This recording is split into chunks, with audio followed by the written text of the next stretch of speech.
What is up, everybody, and how's it going? I'm Alex Goldstick, and you are listening to the Spring Forward podcast. The Spring League and Spring Forward are live in San Antonio for TSL 2020. After securing a TV deal from Fox during the summer, the Spring League transformed the fall season into a 6-team league in which each team will play 4 regular season games, and the best 2 teams will move on to a championship. Those 6 teams, the Conquerors, Generals, Aviators, Alphas, Jousters, and Blues, are all getting ready for Week 1 from the Alamo Dome. All 3 Week 1 games will be played on Tuesday, October 27th, with the last game of the night between the Generals and the Conquerors airing on FS1 at 8 p.m. Eastern. If you are in the area on Tuesday, the televised game will be open to the public, with tickets being sold exclusively at the Alamo Dome box office.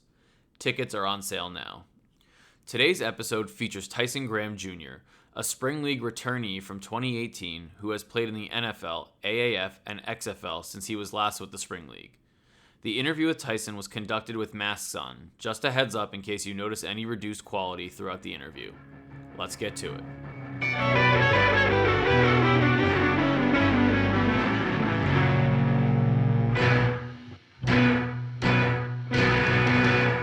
Tyson Graham is a prototypical 6'2", 220-pound safety in his second tour of duty with the Spring League. The South Florida native is a South Dakota alum who has pro stops in the NFL, AAF, and XFL on his resume, and is currently on the Conquerors at TSL 2020 in San Antonio. Tyson, welcome to the pod. How you doing? Thanks for having me.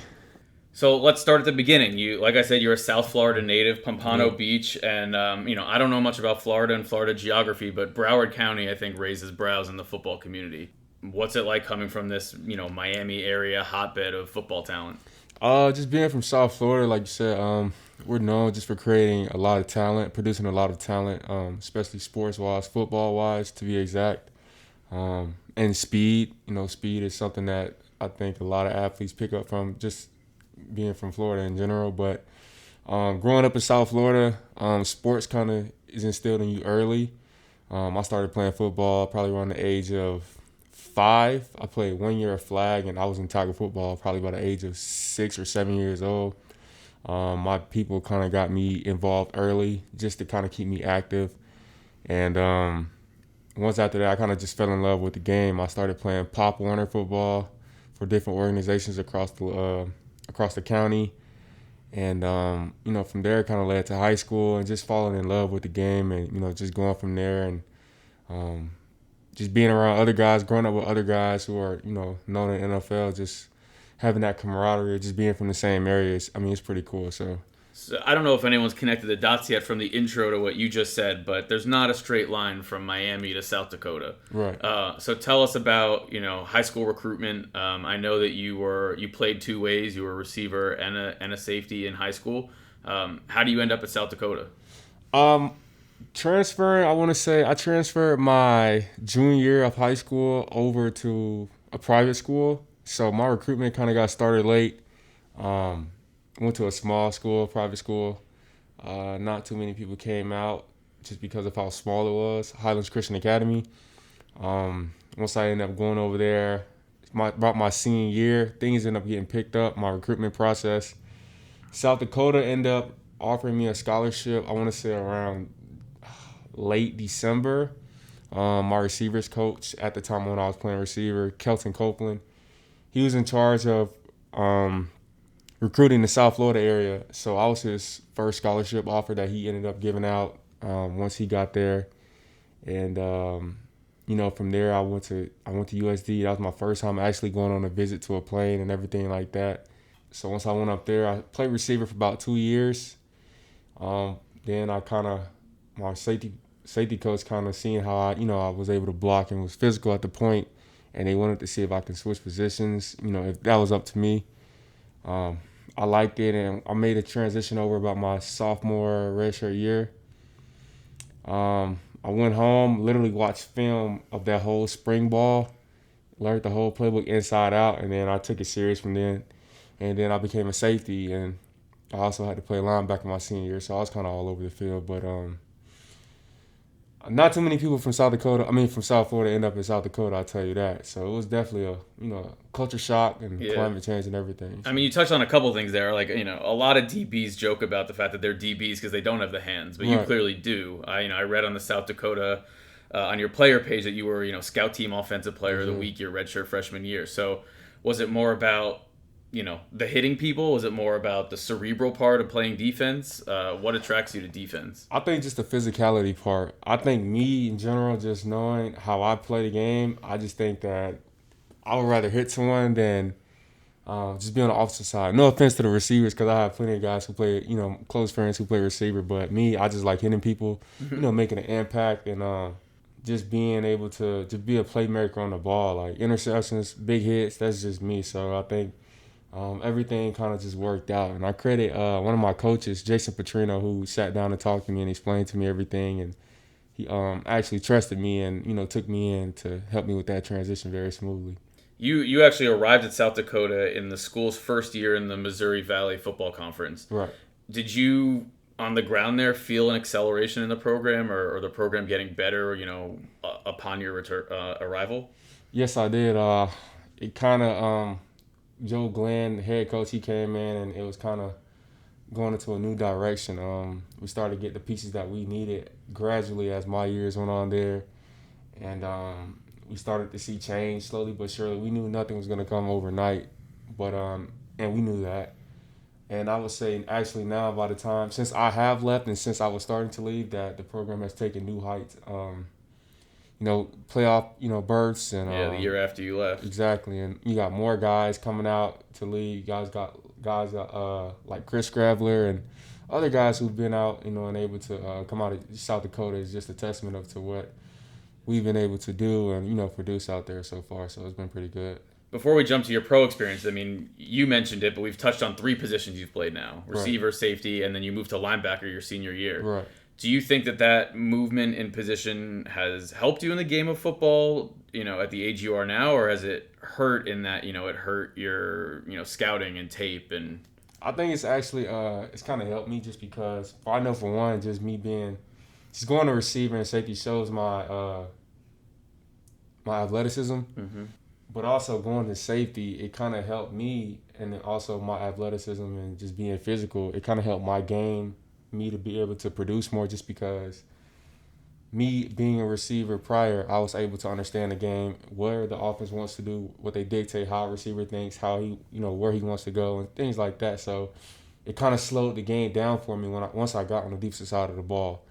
And the same with linebacker, just me knowing where a safety would typically be, and everything like that, it just kind of helped slow my game down just being there. So I was able to actually produce more at those positions, which kind of helped, I believe, my stock in certain places, or also just my body type, just being able to have a body type, I feel as though where if I would like to, put on weight, a team wants me to put on weight or, whatever the case may be, it'll be easier, just because of my build and, sure.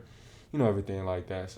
So let's get to the pro game. I mean, between graduation, you went undrafted, and then you got your first taste of the NFL with the Colts. Right. What is that time period like between graduating and going to Indy? I left school early around late December of 2016, I want to say. I went down to Georgia to train at Chip Smith down in Norcross, Georgia.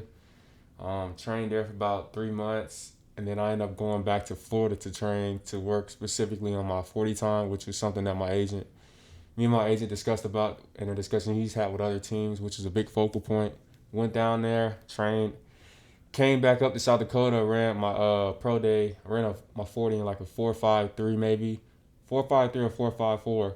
But I had 3 scouts on my pro day actually. The Saints, 49ers, and the Green Bay Packers. They all led my workout specifically. But the Colts, I had no idea the Colts were even on the radar, honestly. And they didn't call, leading up to the days before. Usually teams call and, tell you just to make sure this is the right contact information, and everything like that. So went undrafted. Then the Colts called my agent, told him that come in next week on a rookie minicamp tryout, basically, and join them, and see what you can do. So I went out there. I actually ended up, once I first got out there, I dove right into the playbook. I probably didn't sleep those first 2 days. just because I wanted to kind of sell myself. I wanted to learn the playbook, whether I was going in the facility, being the first one in the facility early, staying late, watching film, just kind of showing coaches that like I really wanted, this opportunity.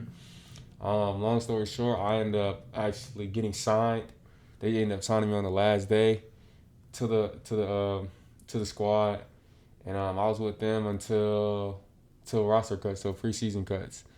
But I mean, to me, right then and there, just being in the league was it was like a dream come true, because you worked all your life for this, and as it is, it's already tough, to get to this point. Sure.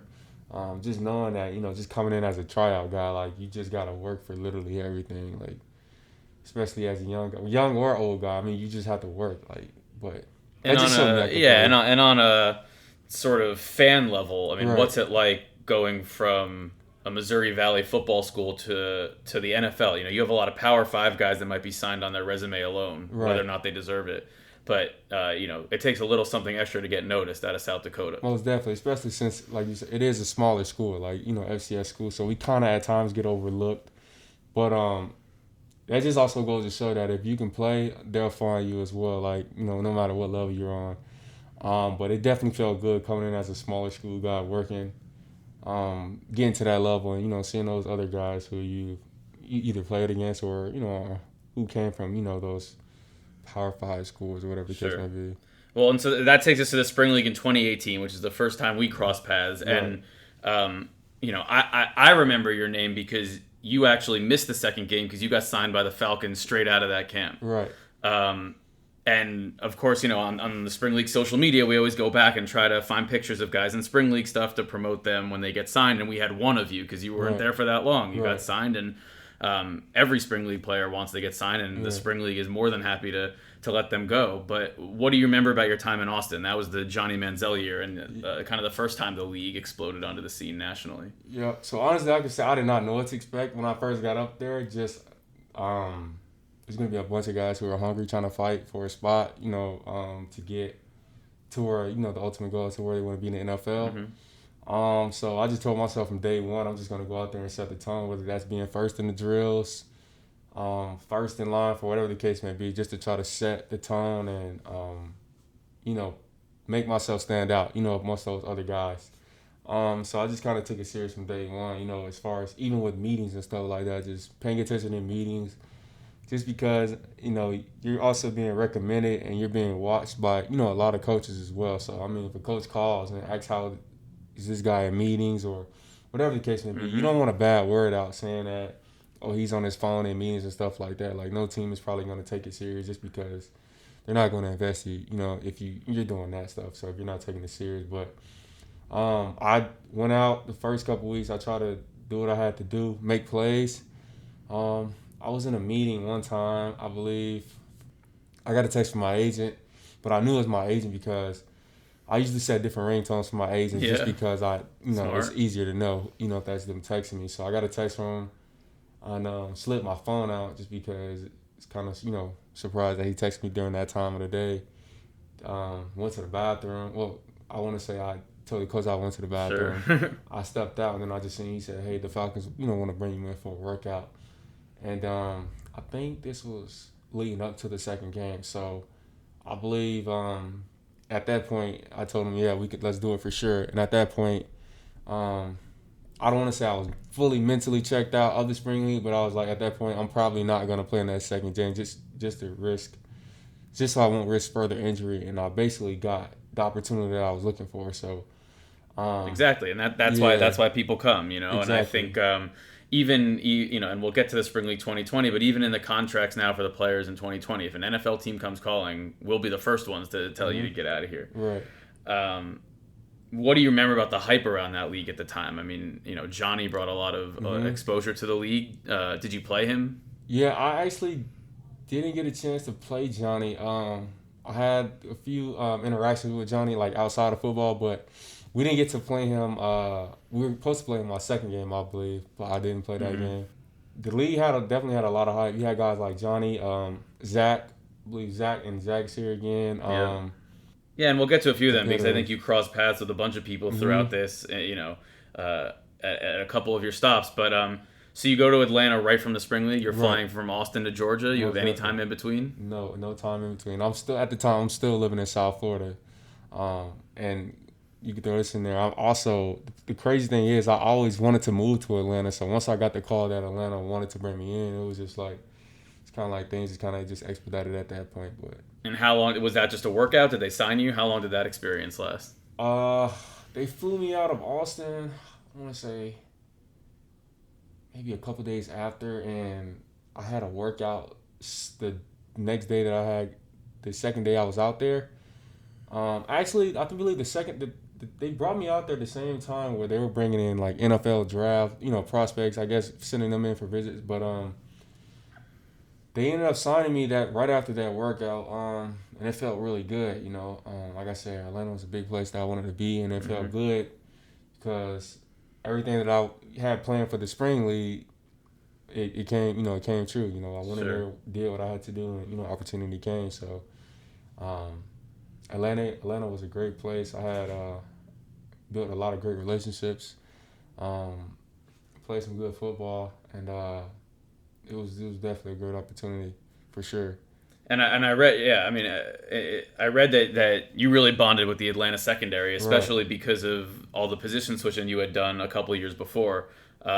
You still keeping in touch with some of those vets from Atlanta? Yeah, guys like Keanu Neal, Rico. KZ, me and KZ train at the same place in Atlanta still. Who else? It was True Font before he got traded, and also I'm pretty close with a lot of the receivers just because we grew up in the same area, like Right, Calvin and Miami, everything. Yeah. Now we know that your Falcons experience ended the same way as the Colts one, a victim to roster cuts. But you said you were excited to be in Atlanta, and you actually ended up in the AAF on the Atlanta Legends for the Atlanta team. I was following that league along mostly because of our alumni and people like you, and you were the leading tackler for the league for most of the season. I think you ended up finishing in the top 5 before the league shut down. How did that compare to something like the spring league, where you're obviously in a more traditional league, you're traveling, you're getting paid, but the startup football vibe I'm sure was fairly similar. It was definitely, and that's something that I kind of compared it to once it first started, just the startup vibe, but also just having the opportunity to be able to compete to get where you want to be. And I kind of treated it the same way, just like the spring league, just knowing that to get where I want to go is just, you don't have to basically put together some more film. Essentially, that's how I just seen it as, and I just tried to go out there and do everything that I could. Week in and week out, and just kind of just go from there. But the AAF was a great opportunity, and did you feel like your play matched your statistics? I mean, did you feel really good about your game when you were there? I actually did, yeah. I think I was in the groove. Like the game was becoming much more slower for me. I had already making 2 professional stops, and basically seeing everything, just knowing that I could play in the NFL. The AAF was kind of slow to me, just knowing that. Just playing against some elite athletes already, and then coming to play against more elite athletes, I was already kind of just set in and just playing. Also being comfortable. I was living in Atlanta at the time, so it was just like I was far more comfortable, in the group and everything like that. So. Well, so the pattern here, and the pattern we've established is each stop gets you an NFL look, and then that NFL. So the NFL look that came out of the AAF was the Panthers. And I said we were going to talk about some guys whose paths you might have mixed with. I don't think Nick Truesdale was in Austin, but I believe he was in camp with you because I was following along the Panthers practice photos to try to see shots of you guys, and he's actually here now in TSL 2020. But yeah, so now take us through the Panthers opportunity. Agent hit me up again one day. He said the Panthers want to bring you in for. This is after the AAF folded. Yeah, after the AAF folded. Actually, before the AAF folded as well. Pittsburgh flew me in on a visit. They wanted to sign me, but I ended up going on IR in the AAF because I had like a kind of like a bulging disc in my neck, so I had to shut my season down early. So when I went to Pittsburgh, I ended up failing my physical, so I had to wait till I get healed. And then at that time, the Panthers came. And they hit my agent up and told my agent that they would like to invite me to the, rookie minicamp.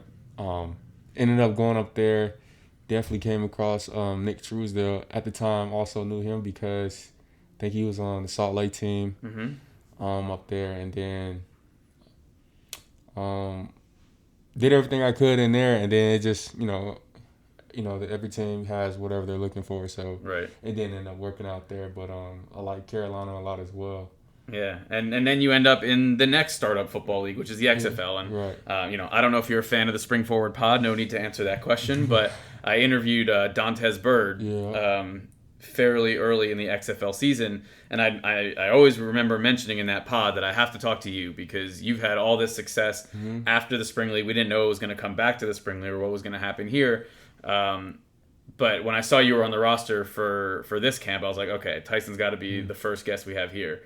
The XFL seemed to be organized a little bit better than the AAF. Unfortunately, maybe due to COVID, it met the same fate. But that was the first time you left the South in a few years, maybe, for a professional opportunity. Most definitely. So what's the Pacific Northwest like in terms of their sports fandom? They seem to embrace everyone up there. I can tell you, Seattle is a great city for sports. They're very big on sports, and especially football. I would say just about all our games were probably packed out. Just that atmosphere playing in that stadium is just amazing, and just the city itself is beautiful. Seattle's it was a great stop for me. Really liked it up there. Just being able to, we were staying actually like literally right downtown. As soon as we walk outside the hotel, like it's everything. You got the the towers and everything. You got the Space Needle, all that right there. So I mean, scenery and everything was beautiful. Football was beautiful. It was just a beautiful town to play in. So. Did that league or that vibe differ much from the AAF? Did it feel similar? Or did it feel like the XFL was trying something new? Maybe they were going to have more success? It kind of felt a little bit similar just because it was like this is another startup league. But we also kind of didn't know what to expect just because most of us came from the AAF. So it's like we want it to last at this point. We don't want, to have another breakdown. And so we kind of just was, cherishing it every day. But like I said, I just went in. I tried to go again with the same mindset again as trying to just build my film up and get to back where I want to be at. But sure, and I mean in this insane year that 2020 is, that was what 9 months ago, less than 9 months ago. So it feels like it was so long ago, but now here we are, picking up the pads and the balls and the helmets again and playing football in 2020. So. That brings us to now. How did you find out about this league? Because it came about fairly quickly. Actually, me and my boy Channing Scribbling, he's with the Generals. Yeah. So Channing, Michigan. Yep, you missed. Channing was my corner in Seattle, and we're boys and everything. But he had told me, him and Tarp is over there as well with the Generals. Him and Tarp had reached out to me. They had told me that about the spring league. Like I said, this is my first time hearing about it actually coming back and actually like being a league or something like that. And he said he talked to Brian, and he was like, he told Brian to put us on the same teams or whatever the case may be. So I was like, well, I'm gonna reach out to Brian and see if there's any more availability, anything left. Like at the time, I was really just training every day, and it was at this point, last time I played was in March, so it's probably best if I get some more film on tape. And I've been in the spring league before, so I know, what it can produce if you go out there and make plays. And they also had questions, talking to me about, how was it? How was my experience? Actually, a lot of guys always ask me, how was the experience? Or how is it different between now and Austin? So I ended up talking to Brian. Brian had room for me, thankfully, and was able to bring me back. And, I'm just grateful to be here now to kind of get things rolling. I see a lot of guys here who I've seen are awesome as well. Deshaun, a lot of guys.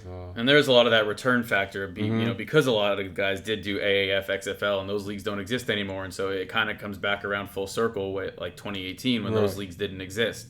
Same for the CFL guys. They canceled their season, and guys got to get on tape, guys got to play. And if they can get the opportunity to go back, we very much hope that for them. But what are some of the major differences you see from 2018? Obviously, you mentioned it's a bit more of a legit league format now. Yeah, definitely the legit league format. And also, I want to say back then it was more players. So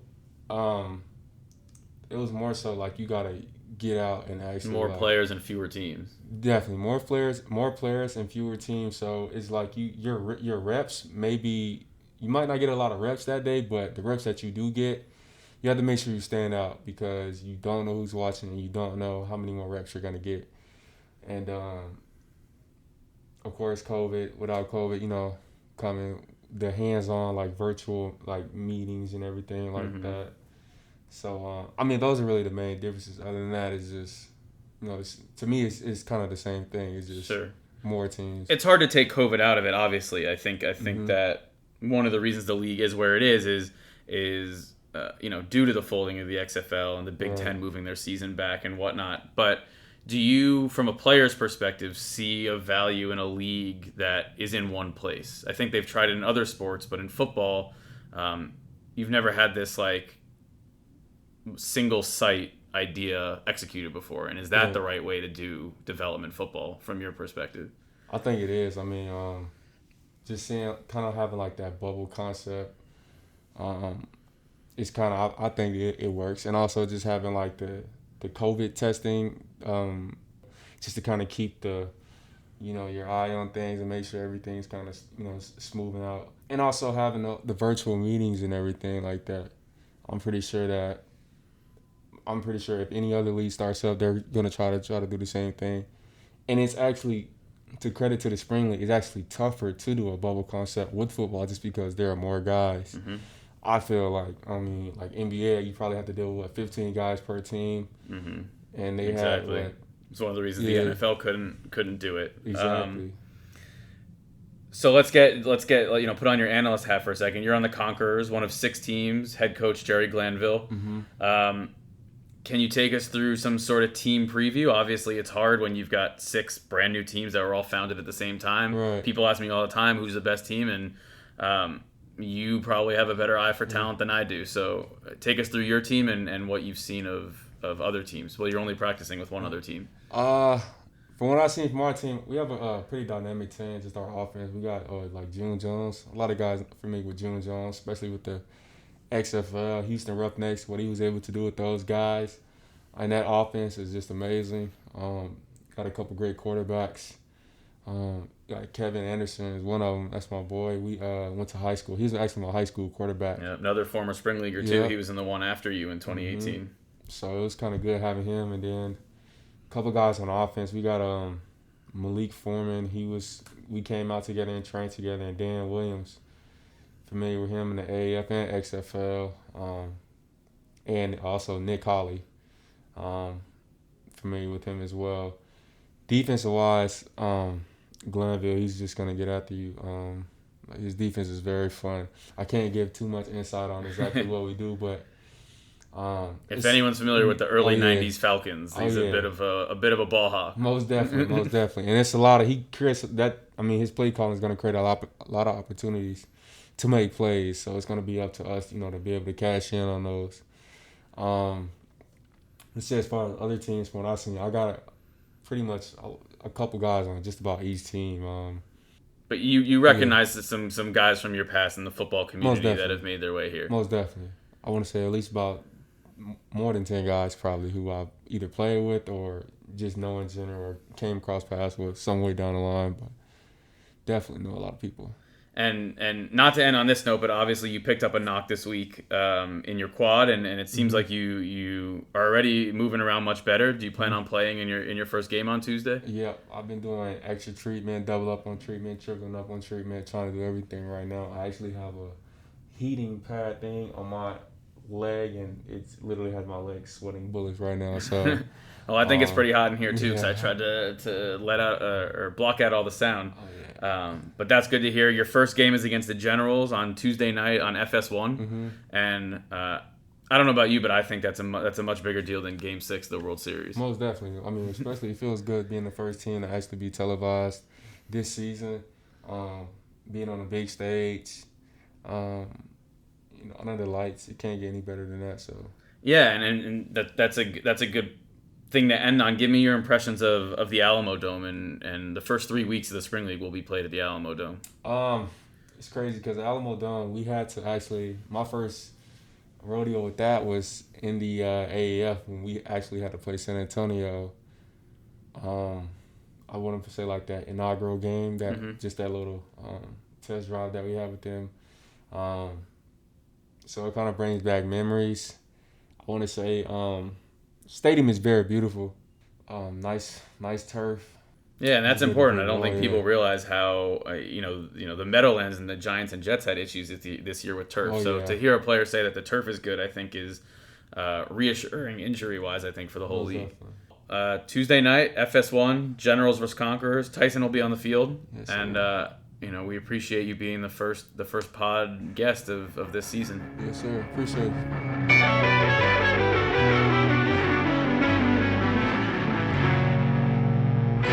All right. This interview with Tyson was a long time coming, and I'm glad we were able to do it in person, and that he will be healthy and ready to go on Tuesday night. Watch Tyson and the rest of the Conquerors take on the Generals on FS1. You can follow the Spring League on Twitter, Instagram, and Facebook at the Spring League. You can follow me on Instagram and Twitter at Alex Goldstick. All music was provided to the Spring Forward podcast by Joshua Rosner. We'll see you on Tuesday night. Later.